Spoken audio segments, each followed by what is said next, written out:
చెప్పదలుచుకున్నాను. ఇప్పుడే ఇక్కడికి వచ్చేటప్పుడు మా సోదరులు మరి జనార్దన్ రెడ్డి గారు, ఆల వెంకటేశ్వర రెడ్డి గారు, శ్రీనివాస్ గౌడ్ గారు, నవీన్ రెడ్డి గారు, ఎమ్మెల్సీ గారు అందరం కలిసి మాట్లాడుకుంటూ వస్తా ఉన్నాం. వస్తుంటే నేను అడిగిన, మరి ఏమైందన్నా, పాలమూరు రంగారెడ్డి ఎత్తిపోతల పథకం కేసీఆర్ గారు ఎంతో ప్రతిష్టాత్మకంగా ఈ వలసల జిల్లాగా పేరుపడ్డ పాలమూరును తప్పకుండా పచ్చగా చేయాలన్న ఉద్దేశంతో కేసీఆర్ గారు ఒకవైపు పెండింగ్ లో ఉన్న ప్రాజెక్టులన్నీ కూడా కల్వకుర్తి కావచ్చు, భీమా కావచ్చు, నెట్టెంపాడు కావచ్చు, వాటిని శరవేగంగా రన్నింగ్ ప్రాజెక్టులుగా మార్చి పూర్తి చేసి 8 లక్షల ఎకరాలకు నీళ్ళిచ్చిన నాయకుడు కేసీఆర్ గారు ఒక పాలమూరు జిల్లాలో.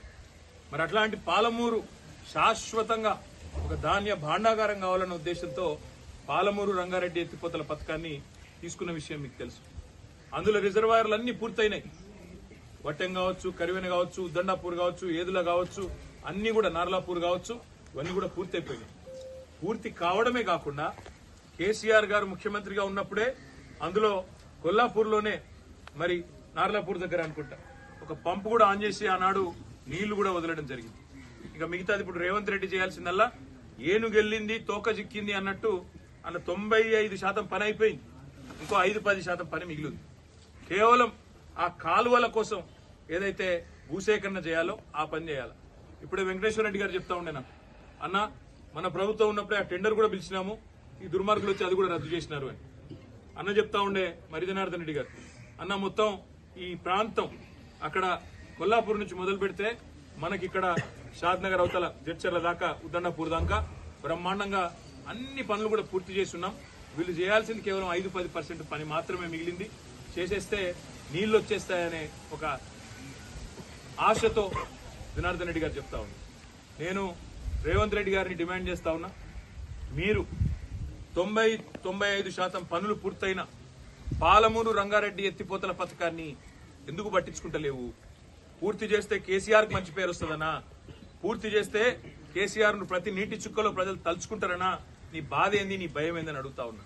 మాట్లాడితే పాలమూరు బిడ్డ అని చెప్తావు, మరి పాలమూరు మీద ఎందుకు ప్రేమ లేదు? నీ ఇవాళ చూసినా నేను కొడంగల్ లిఫ్ట్ ఇరిగేషన్ ప్రాజెక్ట్ నేను అడుగుతా ఉన్నా రేవంత్ రెడ్డి గారిని. రేవంత్ రెడ్డి గారు నిజంగా పాలమూరు బిడ్డవే అయితే సమాధానం చెప్పు. మొన్ననే నల్గొండ జిల్లా సుంకిశాల కాడ ప్రమాదం జరిగింది.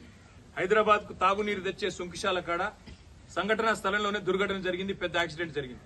మేము డిమాండ్ చేసినాం ప్రధాన ప్రతిపక్షంగా, ఏ ఏజెన్సీ అయితే అక్కడ పనిచేస్తున్నదో మెగా ఇంజనీరింగ్, దాన్ని బ్లాక్ లిస్ట్ చేయండి, వెంటనే ఎంక్వైరీ కాల్ఫర్ చేయండి, ఆ సంస్థను బ్లాక్ లిస్ట్ లో పెట్టండి. రాష్ట్రంలో ఒక్క వర్క్ కూడా ఇవ్వద్దు. ఎట్లా ఇస్తారు అంత పెద్ద యాక్సిడెంట్ అయినాక? మరి దాదాపు 75-80 కోట్ల రూపాయల ప్రజాధనం నష్టం జరిగింది అక్కడ. వెంటనే ఎంక్వైరీ చేసి అధికారుల మీద చర్యలు తీసుకుని వాళ్ళను బలిపశువులను చేయడం కాదు, ఆ సంస్థను బ్లాక్ లిస్ట్ చేయమని చెప్పి డిమాండ్ చేసినాం. కానీ ఇలా పొద్దున వార్త చూసినా నేను, నెల రోజుల కింద కూడా నేను చెప్పా ఈ మాట, మళ్ళా కూడా చెప్తా ఉన్నా. నెల రోజుల కిందనే వార్తలు వచ్చినాయి, కొడంగల్ లిఫ్ట్ ఇరిగేషన్ కూడా మెగా ఇంజనీరింగ్ కే కట్టబెడతారు, వాళ్ళకే ఇస్తారు అని.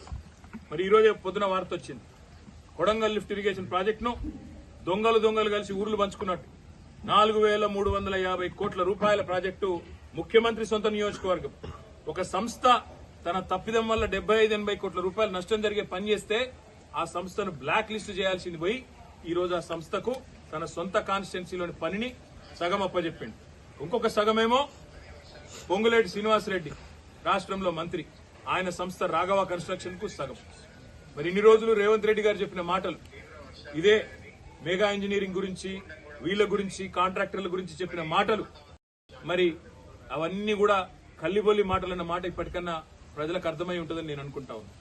ఇన్ని రోజులు నోటికొచ్చినట్టు ఆంధ్ర కాంట్రాక్టర్లని, ఆంధ్ర